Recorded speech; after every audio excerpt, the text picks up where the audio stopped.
Queen Ranavalona the First bisa dibilang adalah ratu dan perempuan dalam sejarah yang paling banyak membunuh manusia. Sejak pertama kali dia diangkat menjadi ratu hingga hari kematiannya, dia memimpin dengan sangat kejam. Bahkan dipercaya kepemimpinannya menyebabkan 50-75% populasi manusia di Madagaskar itu menurun. Hai, namaku Mega dan selamat mendengarkan ceritaku. Siapa yang baru tahu kalau Madagaskar itu dulu adalah kerajaan? Kalau sekarang Madagaskar itu adalah Republik Madagaskar.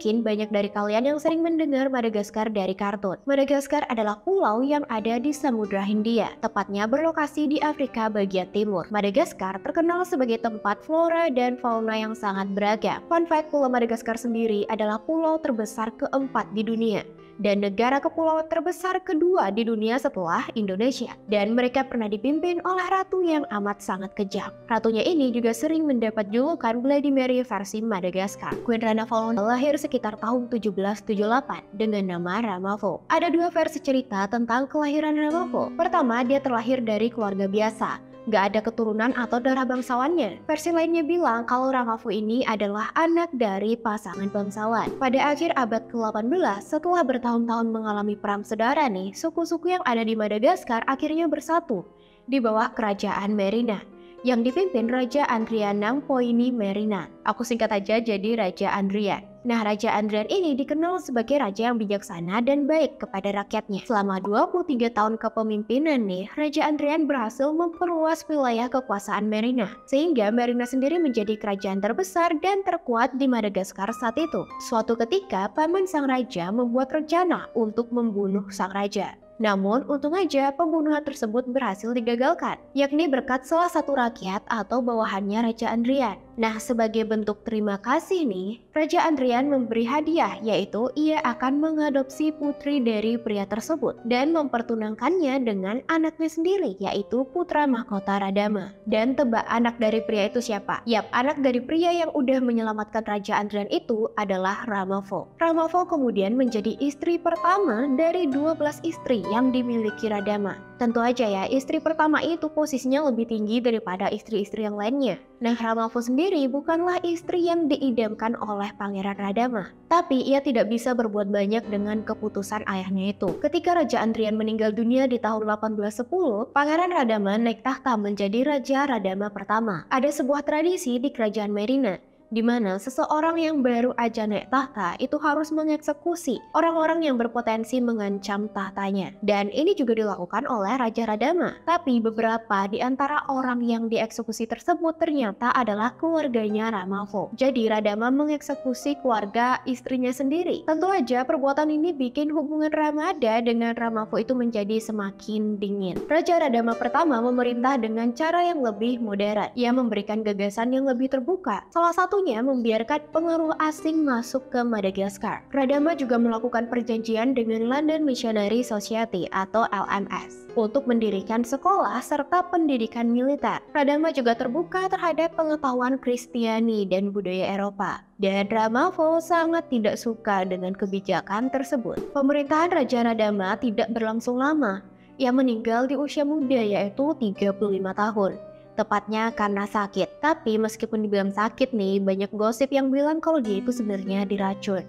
Katanya karena Radama ini sangat kesakitan ya, dia sampai mengiris lehernya sendiri agar sakitnya itu berhenti. Radama meninggal tanpa memiliki keturunan. Dan sebelum meninggal, Radama tidak menunjuk dengan jelas siapa pewaris tahtanya. Dan ini bikin keadaan cukup rancu. Menurut peraturan adat nih, yang berhak atas tahta adalah Rakotobe, yaitu putra tertua dari kakak perempuan tertuanya Radama. Rakotobe adalah pria muda yang cerdas dan ramah, yang menjadi murid pertama yang menuntut ilmu di sekolah hasil kerjasama Radama dengan LMS tadi. Jadi di sekolah ini mereka menempuh pelajaran yang sama kayak yang ada di Eropa. Karena ini Rakotobe juga punya simpati yang lebih besar terhadap kekuatan Eropa. By the way, Radama ini meninggal didampingi oleh dua bawahan terpercayanya yang juga merupakan pendukung Rakotobe sebagai pewaris. Alhasil nih, berita kematian sang raja saat itu masih belum dipublikasikan ke publik. Mereka berusaha membuat Rakotobe menjadi pemimpin dan mencoba menyingkirkan orang yang berpotensi merebut tahtanya. Dari siapa lagi orang itu kalau bukan Ramavo? Kenapa Ramavo itu harus disingkirkan sih? Nah, adatnya di sana itu kalau sang istri dari raja itu punya anak, maka anak tersebut yang akan menjadi pewaris yang sah. Entah anak itu mau anak kandungnya sang raja atau bukan. Yang penting itu anak lahir dari istri sang raja. Makanya nih, kalau Ramavo punya anak, itu bisa mengancam Ratu Tobe. Sayangnya sih, salah satu prajurit bernama Andrea Mamba mendengar rencana tersebut. Dan dia langsung ngasih tahu Ramavo. Ramavo bergerak dengan cepat. Ia segera mengumpulkan pendukung untuk melawan Ratu Tobe. Para perwira yang mendukung Ramavo menyembunyikan Ramavo dan salah satu temannya di sebuah tempat yang aman. Di sana mereka menggalang dukungan dari kelompok-kelompok penting, termasuk para militer dan orang-orang yang lebih setuju dengan pemerintahan yang lebih tradisional. Tanggal 11 Agustus 1828, Ramavo resmi menyatakan dirinya sebagai penerus Radama. Ramavo naik tahta dengan nama Ranavalona pertama. Kemudian ia juga mengikuti adat istiadat kerajaan dengan secara sistematis menangkap dan menghukum mati para pesaing politiknya, termasuk Rako Tobe, anggota keluarga Rako Tobe, dan anggota keluarga Radama lainnya, sebagaimana yang pernah dilakukan Radama kepada keluarga Ranavalona sendiri. Sementara Madagaskar punya larangan, yaitu tidak boleh membunuh atau menumpahkan darah bangsawan perempuan. Untuk menghindari larangan tersebut, maka Ibu Rako Tobe dipenjara dan dibuat kelaparan sampai mati. Upacara penobatan Ranavalona digelar pada tanggal 12 Juni 1829. Ada satu tradisi lagi yang dijalankan, yaitu Ranavalona harus mandi dengan darah banteng yang baru dibunuh di hari penobatannya. Kemudian pada saat pidato, dia memberi peringatan pada siapapun yang meremehkannya, di mana sebagai seorang penguasa perempuan, ia sadar bahwa ia akan mengalami masalah dalam memerintah rakyatnya. Perempuan seringkali dikaitkan dengan rumah tangga dan dianggap tidak layak untuk memerintah. Dalam penobatannya, ia juga berkata ia tidak akan menyembah dewa lain selain leluhurnya sendiri. Ini tuh sebenarnya dia menyindir orang-orang Eropa ya. Raja sebelumnya kan ingin memodernisasi kerajaan dengan menjalin kerjasama sama orang Eropa, terutama sama Prancis dan sama Inggris, di mana mereka datang ke Madagaskar buat nyebarin ilmu militer sama agama Kristen juga, dan itu sangat ditentang sama Ranavalona. Ya, jadi Ranavalona itu bisa dianggap dia anti Eropa garis keras. Makanya Ranavalona mulai deh tuh menghapus semua reformasi yang dibuat oleh suaminya dulu. Dan Ranavalona emang berhak melakukan itu. Adat di sana menyebutkan kalau raja dan ratu yang baru berhak untuk membuat norma dan peraturan baru untuk pemerintahan mereka. Ranavalona melakukan pembatasan besar-besaran di negaranya. Salah satunya adalah melarang ajaran Kristen di sekolah. Dia juga mengusir para pedagang Eropa, guru, dan diplomat yang membawa ajaran-ajaran Eropa. Pada tahun 1829, Raja Charles ke-10 dari Prancis memerintahkan invasi ke Madagaskar. Cuma invasi ini gagal. Lebih tepatnya karena Prancis sendiri juga punya internal isu dan itu bikin Prancis lemah. Jadi mereka berhasil dipukul mundur oleh Madagaskar. Kemenangan bagi Madagaskar ini men-trigger Ranavalona. Dia jadi semakin berani untuk melawan siapapun bangsa Eropa yang mencoba menginvasi tanah kelahirannya. Prajurit Prancis yang berhasil dibunuh nih, kepala mereka dipotong dan ditancapkan pada tiang-tiang bambu. Terus tiang-tiang tersebut dijajarkan di sepanjang pantai Madagaskar sebagai peringatan bagi siapapun yang mau menginvasi Madagaskar.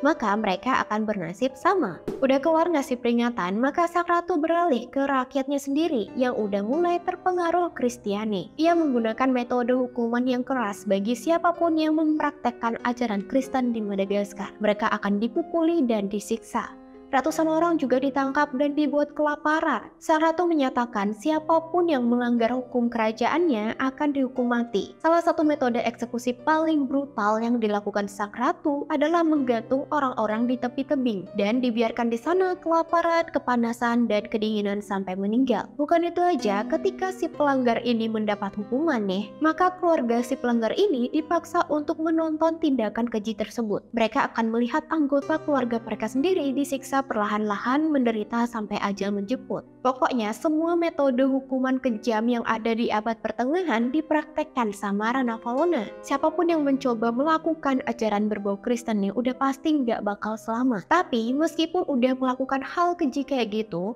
Ranavalona belum bisa 100% menghapus Kristen di wilayahnya.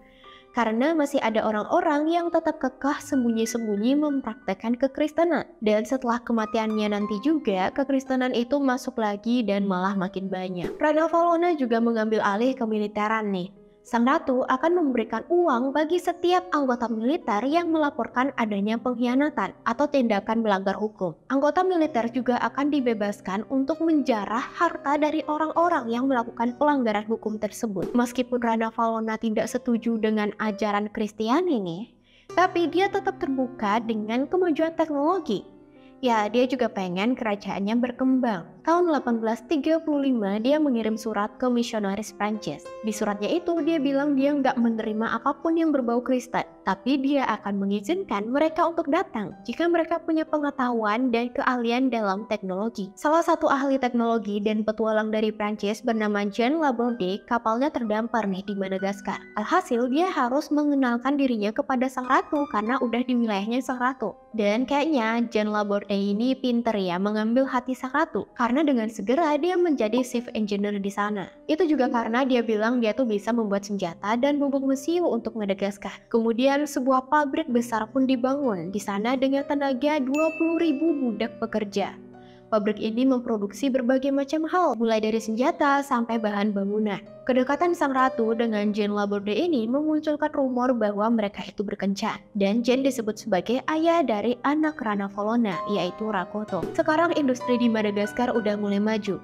Rana Valona nggak perlu terlalu takut lagi nih sama orang-orang Eropa yang mencoba menginvasi mereka. Sekarang Rana Valona berfokus membuat Madagaskar agar lebih kuat dan bisa berdiri sendiri. Dia membuat undang-undang baru. Dia juga menghapuskan yang namanya trial by jury atau pengadilan juri. Pengadilan atau persidangan juri ini adalah proses hukum di mana juri membuat keputusan atau temuan fakta. Ini dibedakan dari sidang pengadilan di mana hakim atau majelis hakim yang membuat semua keputusan. Nah, pengadilan juri ini dihapuskan dan digantikan dengan metode yang lebih tradisional. Metode yang tradisional ini mengharuskan orang tertuduh itu untuk makan 3 potong kulit ayam mentah. Setelah itu dia harus makan kacang atau biji tanaman tangina yang beracun.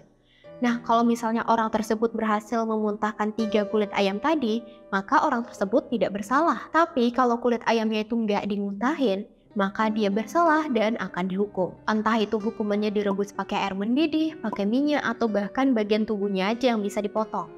Gila ya, dan ya ini namanya metode pengadilan tangina. Ini juga menjadi metode yang paling banyak digunakan Rana Valona untuk menguji kesetiaan rakyatnya. Metode ini juga pernah dipakai untuk salah satu bawahan Rana Valona. Aku sempat sebutin di awal, dia itu orang yang bantu ngasih tahu Rana Valona kalau suaminya meninggal. Cuma akhirnya mereka itu konflik dan Rana Valona memerintahkan pengadilan tangina untuk prajurit tersebut untuk membuktikan kesetiaannya. Tapi prajurit itu lebih memilih menebas tenggorokannya sendiri dengan tombak. Pada tahun 1845, peraturan baru dibuat lagi, di mana setiap orang asing yang tinggal di Madagaskar diharuskan untuk bekerja kasar. Peraturan ini bikin banyak orang asing pergi dari Madagaskar. Cuma ada pula yang terjebak dan terpaksa mengikuti peraturan tersebut. Bekerja kasar yang dimaksud ini adalah bekerja seperti budak. Gak jarang kerja kasar ini bikin mereka meninggal juga. Makanya tuh orang-orang asing pada kabur. Sejak pembangunan pabrik besar, perbudakan emang sangat marak dilakukan Queen Rana Valona. Diestimasikan sekitar 10-30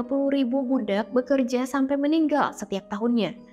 Contoh terkenal dari perbudakan ini adalah tragedi Buffalo Hunt atau perburuan kerbau. Perburuan ini dilakukan melewati rawa dan hutan di mana nyamuk malaria lagi banyak-banyaknya saat itu. Nah, untuk mengecek lokasi yang akan dilewati sang ratu nih, maka dikerahkanlah 20.000 budak ke dalam hutan. Budak ini disuruh mengecek jalanan dan membangun jalan agar nantinya jalan itu lebih mulus dan lebih nyaman buat ngelewatin sang ratu. Ya, jadi jalannya itu nggak ada fungsi lain lagi, emang khusus biar ratunya nyaman aja ngikutin acara perburuan. Pesta perburuan ini diadakan selama 4 bulan dan dihadiri 50.000 orang yang terdiri dari kaum elit, pelayan, dan budak. Ada sekitar 10.000 orang termasuk laki-laki, perempuan, dan anak-anak yang meninggal akibat malaria, kelelahan, serta kondisi hutan yang buruk akibat dari perburuan kerbau tersebut. Di akhir masa perburuan, gak ada satupun kerbau yang berhasil terbunuh. Jadi, pesta tersebut malah membunuh ribuan manusia. Kerbaunya pada selamat semua. Hukuman Rana Valona emang kejam banget. Selain yang aku bilang tadi, para pengkhianat juga nggak jarang ada yang diikat dan dibakar hidup-hidup. Ada juga yang ditangkap dan dimasukkan ke peti terus dikubur hidup-hidup. Dia juga menyukai sistem kerja paksa nih. Dia menjual rakyatnya sendiri sebagai budak demi meningkatkan ekonomi negara. Makin lama memerintah, sang ratu makin paranoid. Bahkan kesalahan kecil pun nih akan mendapat hukuman yang berat dan nggak manusiawi. Akibatnya populasi manusia di Madagaskar jadi menurun drastis, yaitu sekitar 50-75%. Bayangin aja, tiap tahunnya itu ribuan orang meninggal akibat kekejamannya seorang. Queen Rana Valona meninggal pada 16 Agustus 1861 dalam tidurnya. Ia meninggal dengan tenang di usia 79 tahun. Kerajaan berduka atas kematiannya. 12.000 zebu atau sapi India disembelih dan dibagikan ke orang-orang sebagai bentuk penghormatan kepada sang ratu. Ironisnya, bahkan setelah meninggal pun Rana Valona juga menyebabkan kematian. Pada upacara pemakaman sang ratu nih, ribuan orang meninggal dunia. Jadi saat itu bubuk mesiu yang awalnya akan digunakan satu upacara memunculkan percikan api. Percikan ini jadi ledakan api yang besar, menyulut gedung-gedung sekitar dan orang-orang di sana. Dan ia membunuh ribuan nyawa yang ada. 33 tahun pemerintahan Rana Valona adalah pemerintahan yang berlumuran darah rakyatnya sendiri. Dia ingin membuat negaranya menjadi mandiri dan lebih maju tanpa campur tangan Eropa.